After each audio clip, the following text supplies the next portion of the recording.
हमारी संस्कृति, हमारी पहचान। यज्ञ, योग, आयुर्वेद सदा रहे हमारे साथ। भारत के प्राचीन ग्रंथों एवं आधुनिक विज्ञान का दिव्य संगम, यज्ञ महिमा।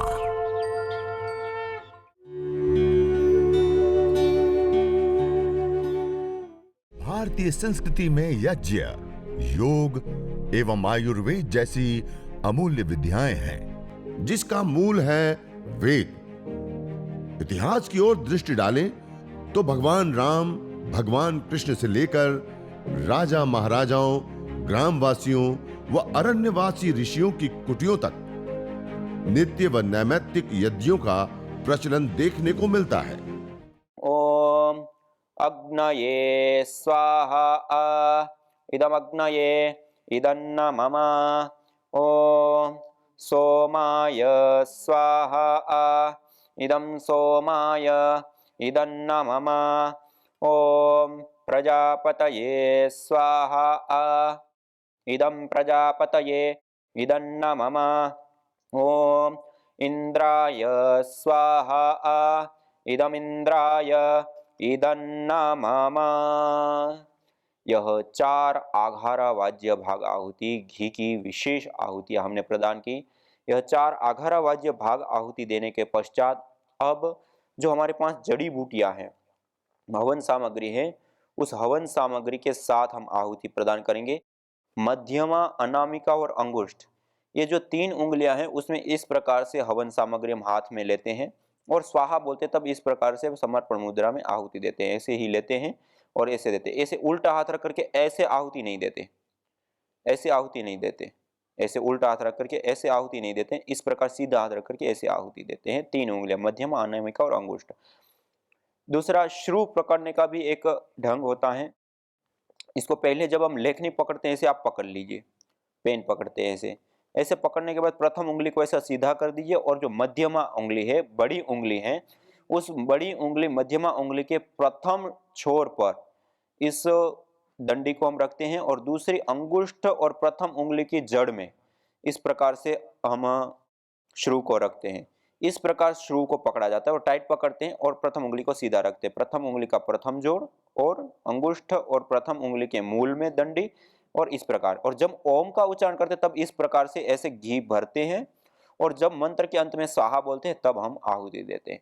ऐसे ही जो सामग्री है उसका जब ओमकार का उच्चारण करेंगे तब हाथ में सामग्री लेंगे और अंतिम में जब स्वाहा बोलते हैं तब इसकी हम आहुति प्रदान करेंगे। तो इस प्रकार से यह आहुति हम अब मुख्य प्रदान करेंगे। सभी लोग सीधे बैठते हुए देवी शक्तियों का आह्वान करते हुए, मंत्रोच्चारण करते हुए हम सब लोग एक साथ हम यज्ञ हवन करेंगे। ओम सूर्यो ज्योतिर्ज्योति सूर्य स्वाहा। ओम सूर्यो वर्चो ज्योतिर्वर्च स्वाहा। ओम ज्योति सूर्य सूर्यो ज्योति स्वाहा। ओम सजुर्देवेन सवित्रा सजुरुषसेन्द्रवत्या जुषाणः सूर्यो वेतु स्वाहा।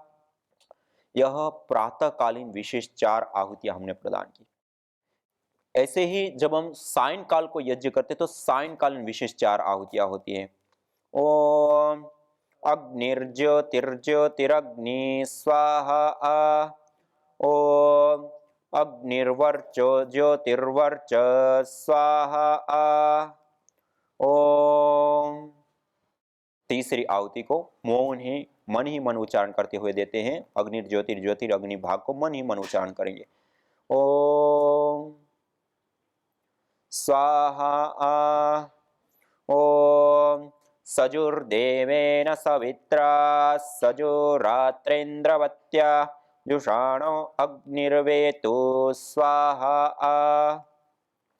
यह सायंकालीन 4 विशेष आहुतियां हमने प्रदान की। प्रातःकाल करते तो प्रातःकालीन 4 विशेष मंत्र, सायंकाल को करते तो सायंकालीन विशेष 4 मंत्र, और एक ही समय में यदि हम करते हैं तो प्रातःकालीन और सायंकालीन जैसे हमने दोनों ही अभी दी, ऐसे एक साथ दोनों ही मंत्रों की आहुति हम दे सकते हैं और देनी चाहिए। दूसरा, इसके बाद अब उभयकालीन मंत्र होते हैं, जो प्रातःकाल भी देनी होती है आहुतियाँ जिसकी, और सायंकाल को भी जिसकी आहुतियाँ देनी होती है। ओम भूरग्नये प्राणाय स्वाहा इदमग्नये प्राणाय इदन्न मम। ओम भुवर्वायवे पानाय स्वाहा इदं वायवे पानाय इदन्न मम। ओम स्वरादित्याय व्यानाय स्वाहा इदमादित्याय व्यानाय इदन्न मम। ओम भूर्भुवस्वरग्निवायवादितेभ्यः प्राणापानव्यानेभ्यः स्वाहा इदमग्निवायवादितेभ्यः प्राणापानव्यानेभ्यः इदन्न मम। ओम आपो ज्योतिरसोमृतं ब्रह्म भूर्भुवस्वरों स्वाहा। ओम या मेधां देवगणः पितरश्चोपासते तया मामद्य मेधयाग्ने मेधाविनं कुरु स्वाहा। ओम विश्वानि देव सवितर्दुरितानि परासुव यद्भद्रं तन्न आसुव स्वाहा। ओम अग्नेनय सुपथाराये अस्मान् विश्वानि देव वयुनानि विद्वान् युयोध्यस्मज्जुहुराणमेनो भूयिष्ठान्ते नम उक्तिं विधेम स्वाहा। ओम भूर्भुवस्वः तत्सवितुर्वरेण्यं भर्गो देवस्य धीमहि धियो यो नः प्रचोदयात् स्वाहा। ओम भूर्भुवस्वः तत्सवितुर्वरेण्यं भर्गो देवस्य धीमहि धियो यो नः प्रचोदयात् स्वाहा।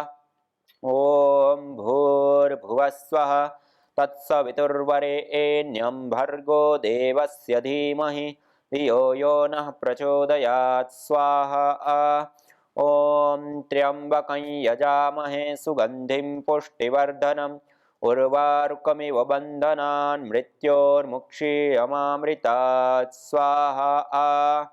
ओम त्र्यंबकं यजामहे सुगंधिं पुष्टिवर्धनम् उर्वारुकमिव बन्धनान् मृत्योर्मुक्षीयमामृतात् स्वाहा। ओम त्र्यंबकं यजामहे सुगंधिं पुष्टिवर्धनम् उर्वारुकमिव बन्धनान् मृत्योर्मुक्षीयमामृतात् स्वाहा। ओम स्तुता मया वरदा वेदमाता प्रचोदयन्तां पावमानि द्विजानाम् आयुः प्राणं प्रजां पशुं कीर्तिं द्रविणं ब्रह्मवर्चसं मह्यं दत्त्वा व्रजत ब्रह्मलोकं स्वाहा। ओम ब्रह्मन् ब्राह्मणो ब्रह्मवर्चसि जायता महाराष्ट्रे राजन्यः शूर इषव्योतिव्यादे महारथो जायता दोग्ध्रिर्धेनुर्वोढा नड्वा नासु सप्तिः पुरन्धिर्योषा जिष्णुरथेष्ठाः सभेयो युवास्य यजमानस्य वीरो जायता निकामे निकामे नः पर्जन्यो वर्षतु फलवत्यो न औषधयः पच्यन्ता योगक्षेमो नः कल्पतां स्वाहा। इदं राष्ट्राय इदन्न मम। और अंतिम में 3 आहुतियां पूर्णाहुति की प्रदान करते हुए ओम सर्वं वै पूर्णं स्वाहा।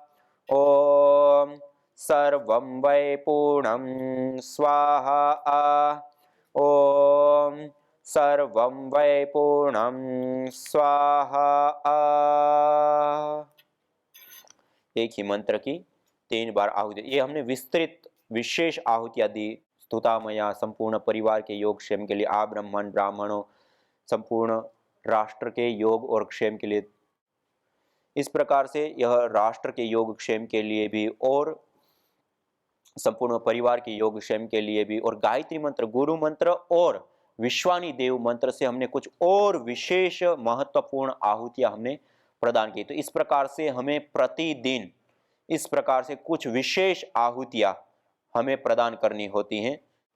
तो इस प्रकार से हमें प्रतिदिन विशेष दो दो आहुतियां से लेकर के, ऐसे गायत्री मंत्र से लेकर के अलग अलग हम आहुतियां विशेष रूप से प्रदान कर सकते हैं। तो इस प्रकार से जब हम यज्ञ करते हैं, हवन करते हैं, अग्निहोत्र करते हैं, तो इस यज्ञ हवन अग्निहोत्र के करने पर अनेक प्रकार के हमें जो लाभ प्राप्त होते हैं, उन लाभों में अलग अलग बहुत सारे लाभ होते हैं। और वो कैसे लाभ प्राप्त होते हैं उसको क्रमबद्ध आज हम सब मिल करके कुछ महत्वपूर्ण तथ्यात्मक साइंटिफिक रूप से जो बातें सामने आई, उसको ध्यान में रखते हुए मैं आपके सामने रखना चाहता हूँ। देखिए, जिस हवन को, जिस अग्निहोत्र को, जिस होम को हम अभी कर रहे हैं और जो अपने घर के अंदर हम अभी किए, सामान्य व्यक्ति इस चीज को, क्रिया को देखेगा तो उसको क्या लगे, ये उत्तम उत्तम जो जड़ी बूटियां हैं उसकी जब हम आहुतियां दे रहे हैं, तो यह आहुतियां और यह उत्तम गुणवत्ता युक्त घृत हम जब अग्नि में डाल रहे हैं, तो यह घृत क्या हो गया, जल गया, नष्ट हो गया, दूर हो गया, अर्थात वो हमारे काम का नहीं रहा। सामान्य रूप से व्यक्ति के मन में ये आता है, लेकिन वास्तविकता यह है कि जो हम यह हवन कर रहे हैं, यज्ञ कर रहे हैं, अग्निहोत्र कर रहे हैं, उसके अंदर जो अलग अलग द्रव्यों की हम आहुति प्रदान कर रहे हैं, वह द्रव्य नष्ट नहीं होता है, अपितु रूपांतरित होता है। और जब वो रूपांतरित होता है तो मल्टीपल कई गुना बढ़ जाता है, और उसके अंदर कारणभूत में निहित जो उसकी सामर्थ्य है वो उद्भुत अवस्था में आ जाती है। जैसे ये गाय का घी है, ये गाय के घी की आहुति प्रदान करते हैं इस प्रकार से, तो गाय के घी की आहुति देने पर वह विशेष करके लाभकारी होता है। और वो गाय का घी 1 ग्राम मात्र यदि हम देते हैं तो वो 1864 गुना गैस फॉर्म में कन्वर्ट हो जाता है। 1864 गुना, अर्थात एक बहुत बड़ी मात्रा में रूपांतरित हो जाता है, गैस फॉर्म में आ जाता है। जब वह गैस फॉर्म में कन्वर्ट होता है, ऐसे ही वो पार्टिकल के रूप में भी, कोई भी चीज जब जलती है तो उसे 3 चीजें निकलती है, एक होता है गैस, एक होता है पार्टिकल, तीसरा एनर्जी। इन 3 रूपों में वो रूपांतरित हो जाता है। जब वो 3 रूपों में रूपांतरित होता है तो इन तीनों का ही अपना अपना विशेष और महत्वपूर्ण लाभ होता है। सबसे पहले मैं आपको बताना चाहता हूं, जब वो गैस फॉर्म में कन्वर्ट हुआ, जैसे मैंने गाय के घी की आहुति के बारे में बताया, गाय की घी की आहुति देने पर वह गैस फॉर्म में कन्वर्ट हुआ। 1 ग्राम खाली गाय का घी डाला तो 1864 ml गैस के रूप में हमारे सामने आ गया। मानी 1 लीटर 864 ml गैस हमारे पास आई। हम अपने घरों में जो रूम स्प्रे का प्रयोग करते हैं, एक छोटा सा स्प्रे होता है, मान लो कि 300-400 ml का, और छोटा सा कमरा है और उसको प्रयोग करते साल भर चल जाता है।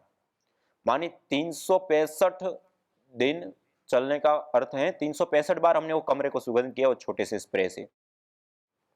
जैसे हमने उसके माध्यम से इस कमरे को सुगंधित किया, वैसे ही वो एक एडिशनल पार्टिकल होता है, उससे वायु का शोधन या अन्य लाभ नहीं होते, लेकिन यज्ञ करने पर, हवन करने पर वायु का शोधन भी होता है और भी बहुत सारे विशेष विशेष लाभ प्राप्त होते हैं। तो यह जो यज्ञ करते हैं, हवन करते हैं, अग्निहोत्र करते हैं, उसमें डाली हुई जो आहुति गाय के घी है, गाय के घी को आयुर्वेद में सर्पी कहते हैं। सर्पी आप सब जानते हैं, सांप। सांप क्या काम करता है?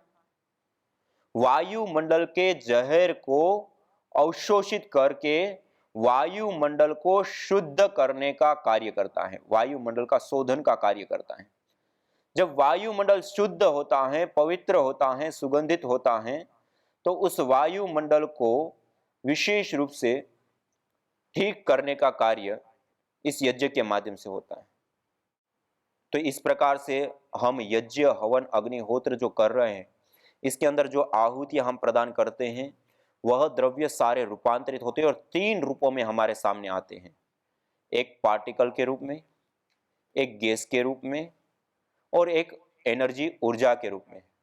इन 3 रूपों में जब हमारे सामने आता है तो उसका हमें विशेष लाभ प्राप्त होता है। जब वह गैस के रूप में हमारे सामने आता है तो उसके 3 महत्वपूर्ण और विशेष लाभ होते हैं। उसमें सबसे पहला जो लाभ है वह है वायु प्रदूषण को ठीक करना। वायु प्रदूषण को दूर करना। जब हम इसमें घी की आहुति देते हैं, जैसे मैंने कहा सर्पी, सर्पी अर्थात सांप, जैसे सांप क्या काम करता है, वायु के शोधन का काम करता है। सामान्य रूप से लोग कहते हैं डसने का, सांप डसने के लिए नहीं होता है, बिच्छू काटने के लिए, वो भी इस इकोसिस्टम को संतुलित रखने के लिए एक बहुत बड़ी भूमिका निभाने वाले जीव है।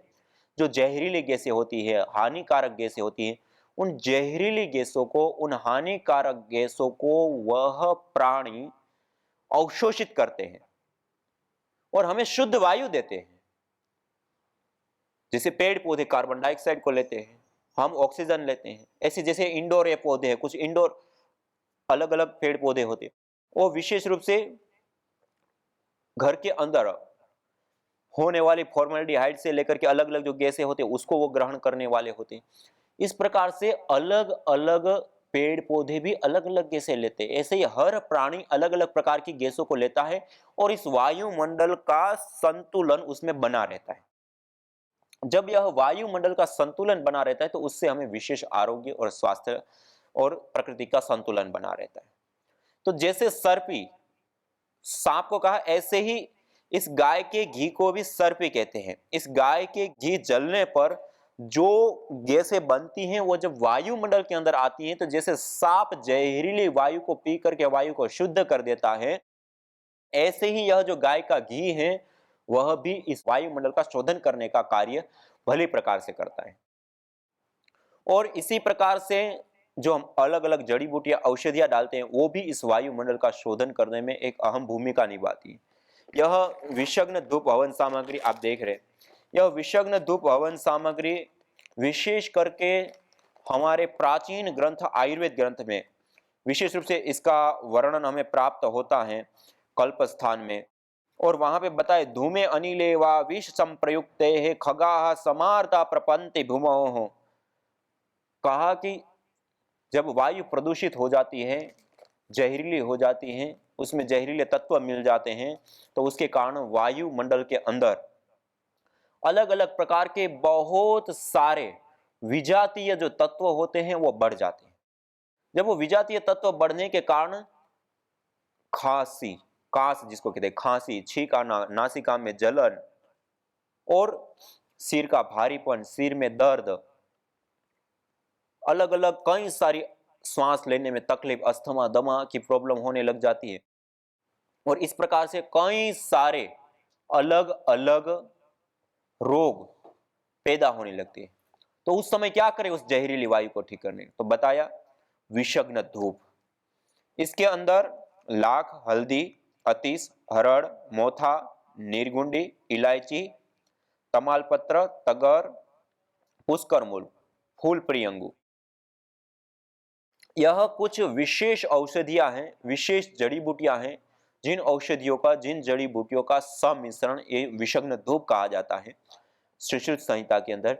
और जब वायु प्रदूषित हो जाए तब इसकी आहुतियां भी देनी और अंगारे, अब आहुतियां तो दे दी, उसके बाद अब यज्ञ हो गया, अब अंगारे बच गए, उन अंगारों के ऊपर इसको डाल करके गाय के घी के साथ उसका धूम्र करना और वायुमंडल में फैलाने से वायुमंडल शुद्ध हो जाता है। वायुमंडल के अंदर विषाक्त जो गैसें होती है वो नष्ट हो जाती है, वायुमंडल के अंदर जो विषाक्त तत्व होते हैं वो दूर हो जाते हैं। तो ये हवन सामग्री भी उसी के अनुसार और गाय का घी भी उद्देश्य के अनुसार उसकी आहुतियां हम अलग अलग देते हैं, अलग अलग बदलते हैं और उसका प्रभाव जो होता है वो विशेष करके हमारे स्वास्थ्य के लिए, हमारे आरोग्य के लिए लाभकारी होता है। तो इस प्रकार से इस यज्ञ को, इस हवन को, इस अग्निहोत्र को जिसको हम कर रहे हैं उससे वायुमंडल का भी शोधन होता है, वायुमंडल भी शुद्ध होता है, वायुमंडल पवित्र होता है और वायुमंडल के अंदर जो विषाक्त तत्व होते हैं वो सारे दूर होते हैं। और हमारे जो प्राचीन ग्रंथों में जो बातें बताई, आज मॉडर्न मेडिकल साइंस के माध्यम से भी यही बातें सिद्ध होती हुई सामने आ रही हैं। यज्ञ से निकलने वाली जो गैसें होती है उसमें एथिलीन ऑक्साइड, प्रोपिलीन ऑक्साइड से लेकर के बहुत सारे प्रकार के अलग अलग गैसें होती है। वह जब वायुमंडल के अंदर आ जाती है तो उस वायुमंडल का वो शोधन करने का कार्य भली प्रकार से करती है। इस गैस रूप में निकली हुई जो वायु है उसके 3 महत्वपूर्ण और विशेष लाभ होते हैं जो साइंटिफिकली, और भी बहुत सारे होते हैं, लेकिन जो साइंटिफिकली सिद्ध हुए हैं वो मैं आपके सामने रख रहा हूं। पहला, वायु का शोधन, वायुमंडल को शुद्ध करना, वायु प्रदूषण को दूर करना। आज पूरी दुनिया में वायु प्रदूषण एक सबसे बड़ा वैश्विक समस्या का मुद्दा बना हुआ है। पेड़ पौधों, पर्यावरण से लेकर के सब कुछ इससे प्रभावित है, और इसके कारण से अलग अलग प्रकार की बीमारियां, अलग अलग प्रकार के रोग, अलग अलग प्रकार की कई सारी समस्याएं उभर करके सामने आ रही है। तो जिस यज्ञ को, जिस हवन को, जिस अग्निहोत्र को हम कर रहे हैं, उस यज्ञ, हवन, अग्निहोत्र को करने पर कई सारे लाभ प्राप्त होते हैं। तो जब हम यह यज्ञ करते हैं, हवन करते हैं, अग्निहोत्र करते हैं, तो इस यज्ञ, हवन, अग्निहोत्र से वायु का भी शोधन हो जाता है, वायुमंडल भी पवित्र हो जाता है। उसके अंदर जो विषैली जहरीली गैसें होती हैं वह न्यूट्रलाइज हो जाती है। इसको कहते हैं फोटोकेमिकल प्रोसेस। एक होती है फोटोसिंथेसिस प्रक्रिया, पेड़ पौधा जो क्लोरोफिल होता है, पेड़ पौधों का जो हरापन होता है उसके ऊपर जब सूर्य की किरणें पड़ती है तो वायुमंडल के अंदर कार्बन डाइऑक्साइड के जो बॉन्ड होते हैं वो टूटते हैं और वो कार्बन को अवशोषित कर लेते हैं, ऑक्सीजन को रिलीज कर देते हैं। ये प्रोसेस को हम फोटोसिंथेसिस प्रक्रिया बोलते हैं। ऐसे ही एक फोटोकेमिकल प्रोसेस, वायुमंडल के अंदर पहले से ही बहुत सारी गैसें हैं, यज्ञ किया उससे बहुत सारी गैसें निकली, वो दोनों गैसें जब आपस में मिलती हैं तो वह उसके बॉन्ड टूटते हैं, बनते हैं, टूटते हैं, बनते हैं, और उसके परिणाम स्वरूप जो हानिकारक घातक गैसें होती है वो नष्ट हो जाती है, दूर हो जाती हैं, और हमें शुद्ध वायुमंडल प्राप्त होता है। यज्ञ, हवन, अग्निहोत्र इस समय में सबसे बड़े समाधान के रूप में आज हमारे सामने है।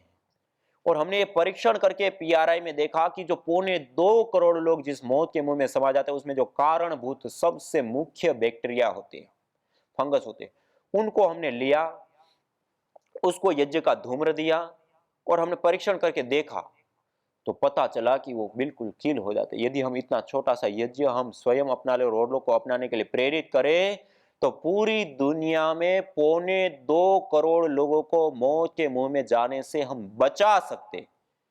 ये अपने आप में एक बहुत बड़ी विजय है इस यज्ञ की। हमारे ऋषियों के द्वारा दी गई यह जो विधा और विद्या है वह आज वर्तमान जीवन शैली को सरल बनाने में, बीमारियों से मुक्ति प्राप्त करने में, प्रदूषण से बचने के लिए यह एक अमोघ साधन है। यह वर्तमान की आवश्यकता ही नहीं, वर्तमान की अनिवार्यता है यज्ञ को अपनाना। इसलिए इस यज्ञ को हम स्वयं भी अपनाएं, औरों को भी अपनाने के लिए प्रेरित करें, और ऐसा करेंगे तो उससे 2 लाभ। पहला, वायु प्रदूषण को ठीक करना। दूसरा, माइक्रोबायोलॉजिकल प्रदूषण अर्थात बैक्टीरिया, वायरस और फंगस जन्य बीमारियों से निजात प्राप्ति। ये 2 कार्य बहुत बड़े कार्य हो जाए। तीसरा, जो गैसें निकलती है उसका तीसरा और महत्वपूर्ण लाभ होता है, जो गैसें निकलती हैं उन गैसों के अंदर विशेष करके जो औषधीय तत्व होते हैं वह होते हैं। हम जब बीमार हो जाते हैं, डॉक्टर के पास जाते हैं, डॉक्टर हमें चेकअप करता है और चेकअप करके बताता है कि आपको ये रोग है, ये रोग है, अच्छा, सूजन है तो ये दवाई ले लो, घाव है ये दवाई ले लो। अलग अलग रोगों के लिए अलग अलग दवाई देता है डॉक्टर। उसके अंदर अलग अलग कंपोनेंट्स होते हैं, मॉलिक्यूल्स होते हैं, वह ठोस रूप में है, हम खाएंगे, पचेगी, उसके बाद हमें काम आएगी। इसी प्रकार इंजेक्शन देते हैं तो वही के वही कंपोनेंट्स द्रव्य द्रव रूप में होते हैं। और आपको जानकर के आश्चर्य होगा, जिस यज्ञ हवन को, अग्निहोत्र को आज हम सब ने मिलकर के अपने घर के अंदर किया, इस यज्ञ हवन अग्निहोत्र को करने पर जो धूम्र निकलता है, जो गैसें निकलती हैं, उन गैसों को जब हमने एनालाइज किया तो हमने पाया, ये आप देख रहे हैं, कई सारे अलग अलग कंपोनेंट्स इसके अंदर पाए गए। उसमें कैम्फर है, ग्लाइकॉल है, एरोसोल है, और भी बहुत सारे प्रकार के ऐसे तत्व। जो कि हम जब बीमार हो जाते हैं तब जो जो दवाइयों के अंदर हम कंपोनेंट्स लेते हैं वह सारे components, multiple components available form में एक साथ परमिसिबल लिमिट के अंदर हमें यज्ञ के धूम्र के अंदर प्राप्त होते हैं। ये बहुत बड़ी बात है। इसलिए इस यज्ञ को जो हम करते हैं वो केवल मात्र पूजा पाठ, ईश्वरीय शक्तियों की आराधना, उपासना, अनुष्ठान, आध्यात्मिक जीवन में उन्नति आदि आदि केवल वो तो सारा है ही, लेकिन उसके साथ साथ यज्ञ एक शुद्ध विज्ञान है। यज्ञ एक नैनो टेक्नोलॉजी है। यज्ञ पदार्थों को जला करके, पदार्थों को कन्वर्ट करके, रूपांतरित करके उसके अंदर निहित जो औषधीय रूप सामर्थ्य उसको उद्बुद्ध करके और उससे कईयों कईयों प्रकार के लाभ सिद्ध करने की दैवीय विधा और विद्या है। इसलिए हम इस यज्ञ को, इस हवन को, इस अग्निहोत्र को हम अपने जीवन में विशेष रूप से स्थान दें और इस यज्ञ को करें, इस अग्निहोत्र को करें। इस यज्ञ हवन अग्निहोत्र को करके हम कई सारे लाभों को सिद्ध कर सकते हैं। उसमें से एक लाभ विशेष है आरोग्य लाभ। जो यज्ञ के धूम से सौदे हुए पवन हैं, वे अच्छे राज्य के कराने वाले होकर रोग आदि दोषों का नाश करते हैं और जो दुर्गंध आदि दोषों से भरे हुए अशुद्ध वायु हैं, वे सुखों का नाश करते हैं। इससे सब मनुष्यों को चाहिए कि अग्नि में होम द्वारा वायु की शुद्धि से अनेक प्रकार के सुखों को सिद्ध करें। यज्ञ भारतीय संस्कृति की मुकुट मणि है, प्रतीक है, मूल है। मानव जीवन के हर पहलू के साथ यज्ञ जुड़ा हुआ है, चाहे वह संस्कार हो, चाहे पूजा पाठ या फिर पर्व से लेकर हर शुभ अशुभ अवसरों में भी यज्ञ करने की सार्वभौमिक, वैज्ञानिक एवं पंथ निरपेक्ष पावनी परंपरा रही है। आइए हम संकल्प लें, संसार के श्रेष्ठतम कर्म यज्ञ को अपनाएं। पिंड और ब्रह्मांड में संतुलन कायम करने वाले यज्ञ को अपने जीवन का अभिन्न अंग बनाएं एवं प्रकृति मां के प्रति अपने ऋणों को अदा करें। विश्व स्वास्थ्य का एक नारा, यज्ञ से होगा जग उजियारा।